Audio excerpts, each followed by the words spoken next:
नक्कीच आपण जर पाहिलं तर सध्या स्थानिक स्वराज्य संस्थेच्या निवडणुकीचं नुकतंच बिगुल वाजलेलं आहे आणि आज जालना जिल्ह्यामध्ये आरक्षण प्रभाग रचना देखील पार पडलेली आहे. यामध्ये ओबीसीसाठी 15 जागा, तर सर्वसाधारणसाठी 33 आणि अनुसूचित जातीसाठी 8 जागा, तर अनुसूचित जमातीसाठी 1, असे एकूण 57 जिल्हा परिषदसाठी हे आरक्षण गटनीय सोडण्यात आलेलं आहे.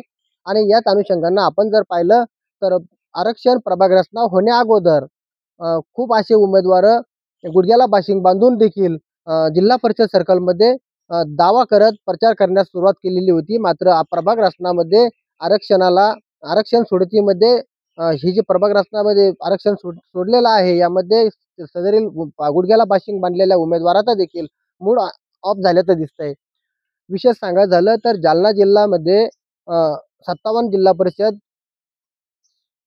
निवडणुकीसाठी सज्ज झालेले आहे आणि आता वरिष्ठ नेते कशा प्रकारे या जिल्हा परिषद सर्कलमध्ये कोणता उमेदवार देतात आणि कोणत्या पक्षाकडं जिल्हा परिषदचं पारडं व खेचून घेतलं जातं, हे देखील पाहणं तेवढंच औचित्याचं ठरणार आहे. Sonaji Jogdande, star Maharashtra news, Jalna.